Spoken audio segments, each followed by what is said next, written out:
بسم الله الرحمن الرحيم.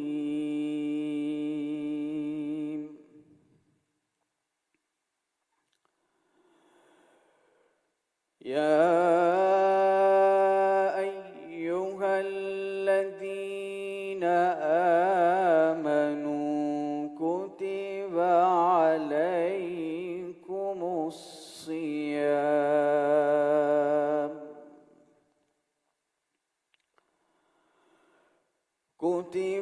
عليكم الصيام كما كتب على الذين من قبلكم لعلكم تتقون.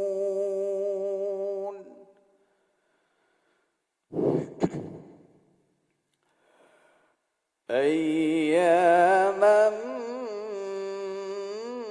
معدودات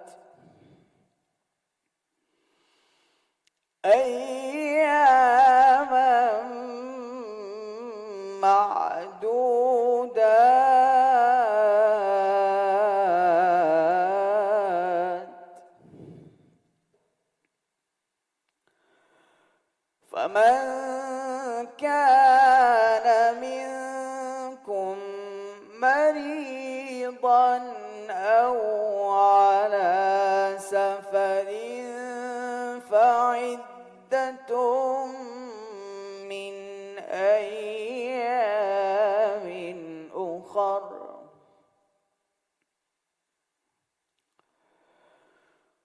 وعلى الذين يطيقونه فدية طعام مسكين،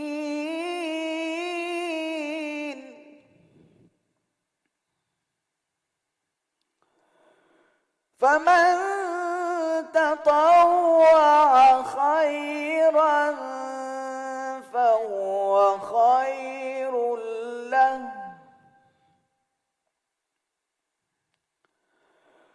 فمن تطوع خيرا فهو خير له، وأن تصوموا خير لكم إن كنتم تعلمون.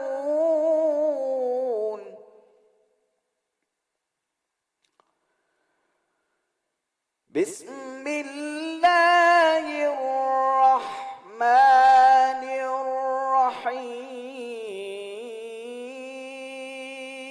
الرحيم. يا أيها الذين آمنوا كتب عليكم الصيام كما كتب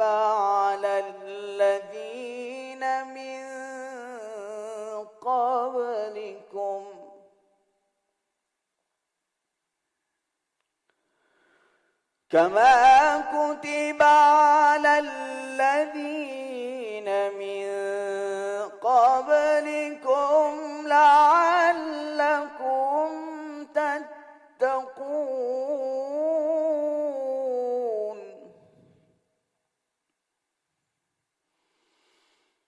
أياما معدودات،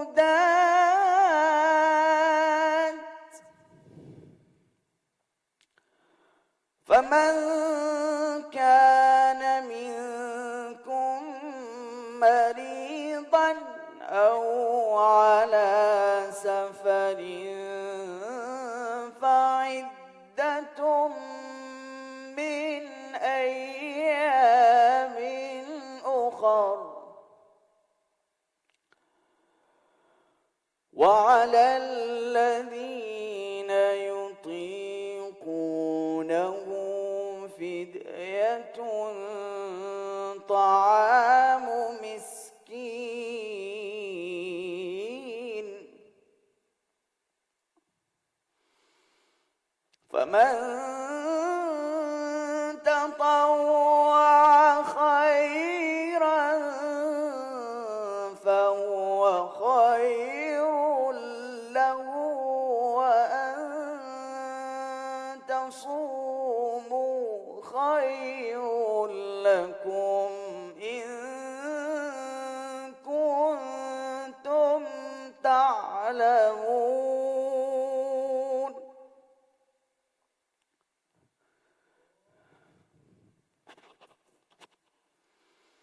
شهر رمضان الذي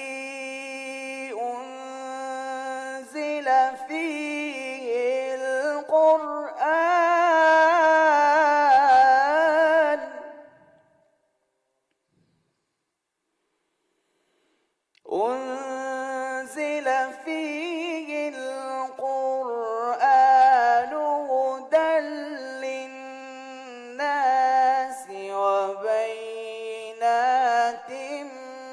من الهدى والفرقان فمن شهد منكم الشهر فليصم ومن كان مريضا أو على سفر فعدة من أيام أخر يريد الله بكم اليسر ولا يريد بكم العسر يريد الله بكم اليسر ولا يريد بكم العسر ولتكملوا العدة ولتكبروا الله على ما هداكم ولتكملوا العدة ولتكبروا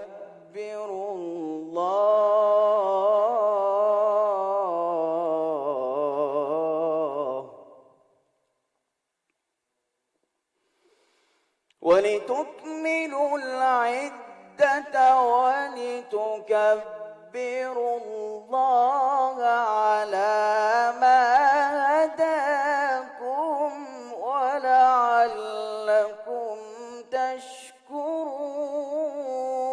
تشكرون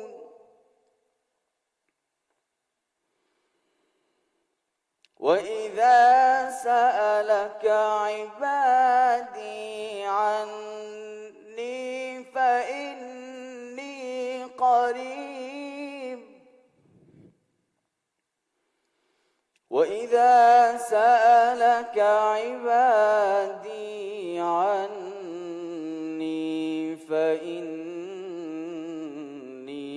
قريب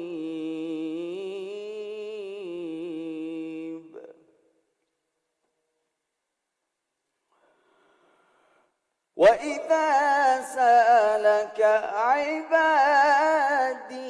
عني فإني قريب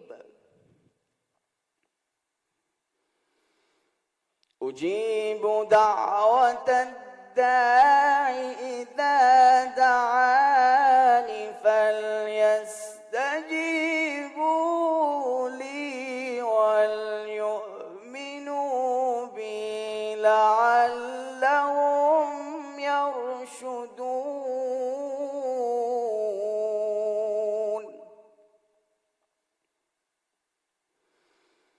وإذا سألك عبادي عني فإني قريب أجيب دعوة الداع إذا دعاني فليستجيبوا لي وليؤمنوا بي لعلهم يرشدون صدق الله العظيم.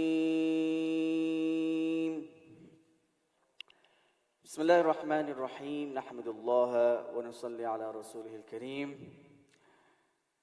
We welcome you to a Ramadan series which I will be doing inshallah ta'ala, which relates to the spiritual sicknesses and their remedies and their cure that has been prescribed to us from the Quran and Sunnah and from our beloved scholars as well.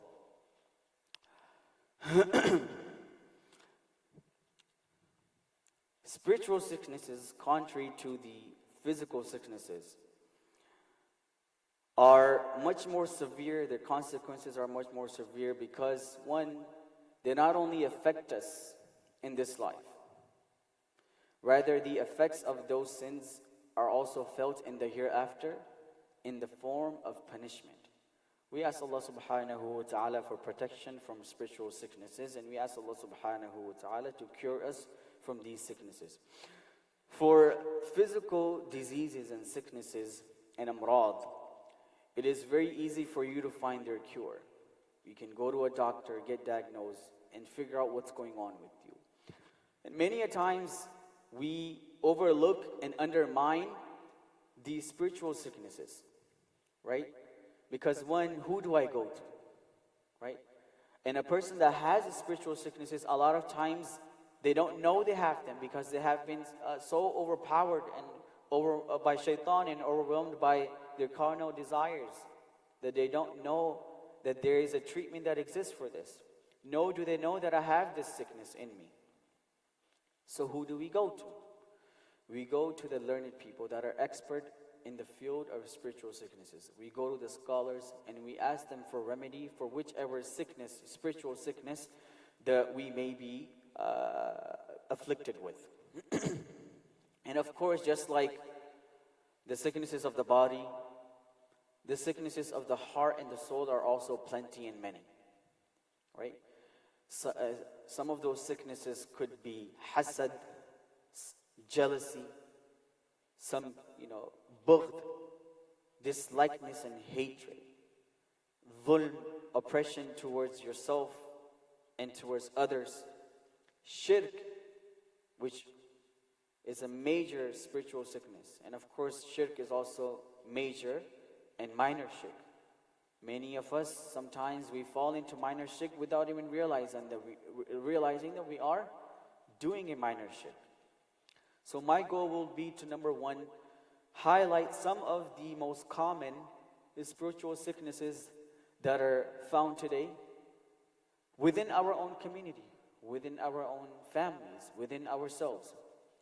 And number two would be to figure out what is the cure and how we can implement and use that cure that has been prescribed to us through the Quran and Sunnah, and of course from the teachings of the Prophet sallallahu alaihi wasallam and our pious predecessors. Allah subhanahu wa ta'ala in the Quran, He says, "Fi qulubihim marad," speaking of the hypocrites, that they have marad, they have sickness in their heart. And what was their sickness? What was the sickness of the munafiqun of Medina? Anyone wants to guess? You can guess. What was the sickness that existed in the hearts of the munafiqun? Nifaq. No, okay, hypocrisy. What else? It's okay, we won't laugh if you give a wrong answer. Shak, that they were always in doubt, right? مُذَبْذَبِينَ بَيْنَ ذَلِكَ لَا إِلَهَ أُولَى وَلَا إِلَهَ إِلَهَ وَلَا إِلَهَ أُولَى Wa alaikum salam wa rahmatullahi wa barakatuh. Ramadan Kareem. Right? A lot of times they accepted Islam because they wanted to see how things were going to turn out. Hey, if things went in the right direction and we started prospering in life, then it was a good decision. Right? It was a test and trial for them. But if things went downhill, who were they going to blame? They were going to blame Allah subhanahu wa ta'ala. They were going to blame the Prophet sallallahu alaihi wasallam. That look, you are teaching us X, Y, and Z. But the results of us accepting Islam, we're not getting what you had preached to us. The outcome has not been very pleasing for us. So in essence, the diseases that existed for them in their heart was, like the brother mentioned, is that there was always doubt. Is the teachings of the Prophet ﷺ really truthful? Like in the battle of Khandaq, وَإِذْ يَقُولُ الْمُنَافِقُونَ وَالَّذِينَ فِي قُلُوبِهِمْ مَرَضٌ مَا وَعَدَنَا اللَّهُ وَرَسُولُهُ إِلَّا غُرُورًا. Right, in the battle of the trench, when Muslims, they were digging that trench, and the munafiqun were also participating in this. But look what they were telling the believers as they were digging. مَا وَعَدَنَا اللَّهُ وَرَسُولُهُ إِلَّا غُرُورًا. That Allah and His Rasul have not promised you anything except for deception. Right? You have the enemy, you have the entire Makkah and their Jewish allies standing in front of you. Right? Look at your population, look at your armaments. You have nothing, and you think you're going to be victorious over these individuals. So there was always this doubting the Prophet sallallahu alaihi wasallam, doubting the ayat of Allah subhanahu wa ta'ala. And then at the same time, how were the believers responding in this situation?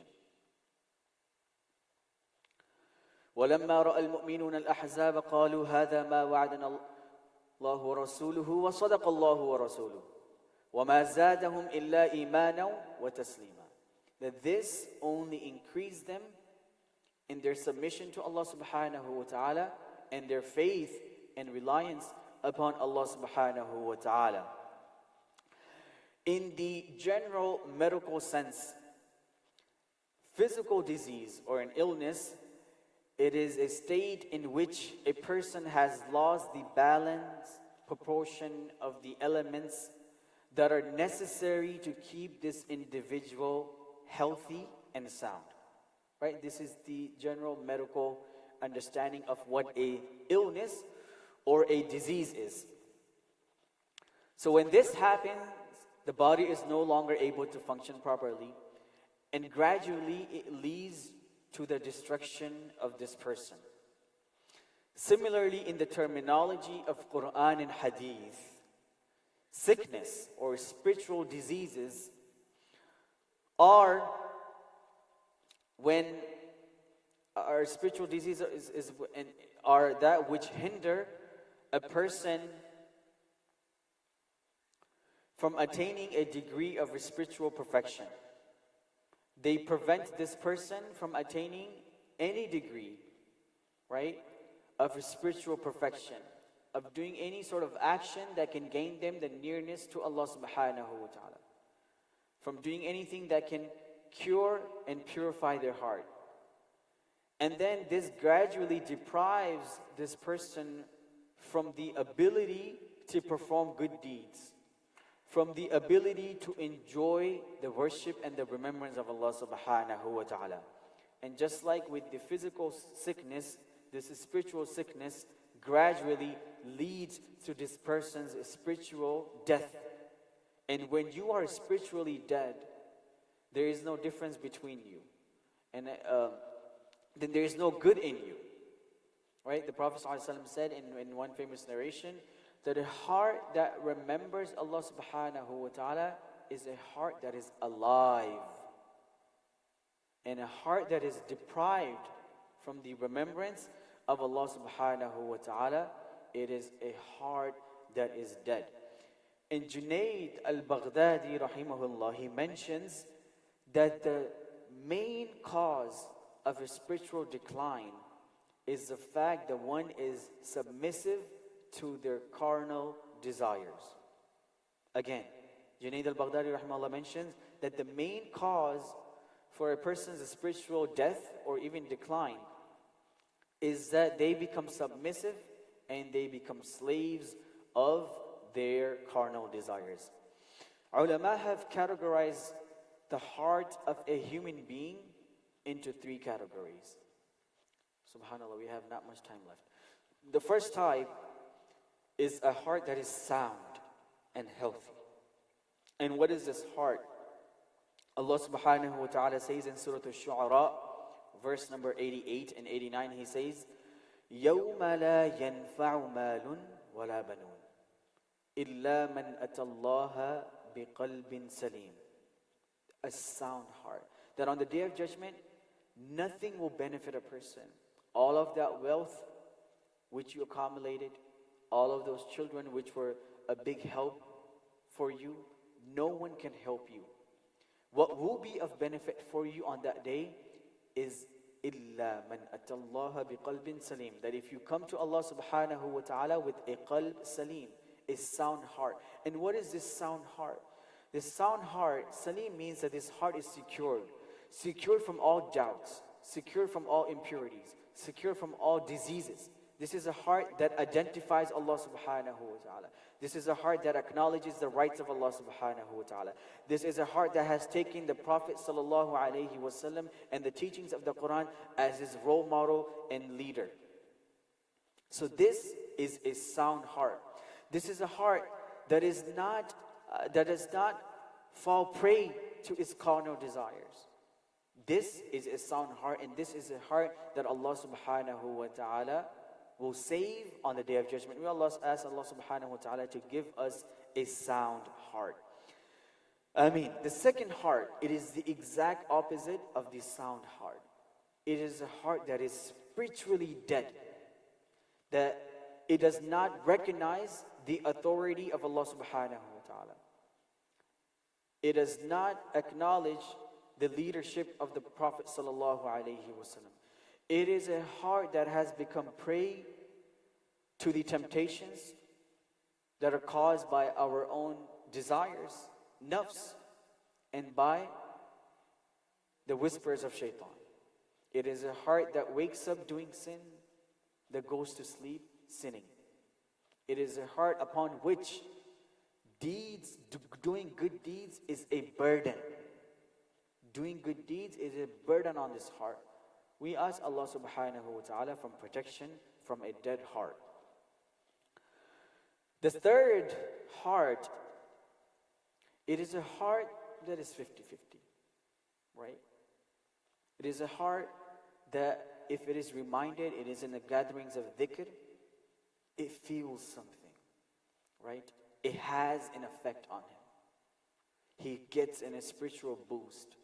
But at the same time, this is also the heart that when it is surrounded by sins and disobedience of Allah subhanahu wa ta'ala, it falls prey to its carnal desires. And this is a heart that many people have, right? This is a heart that many people have. But this Ramadan, our goal should be that I am going to try to attain a heart which Allah subhanahu wa ta'ala calls qalbun salim. A heart that is sound and a heart that is secured from all of the temptations and the carnal desires. Inshallah, we'll continue from here tomorrow.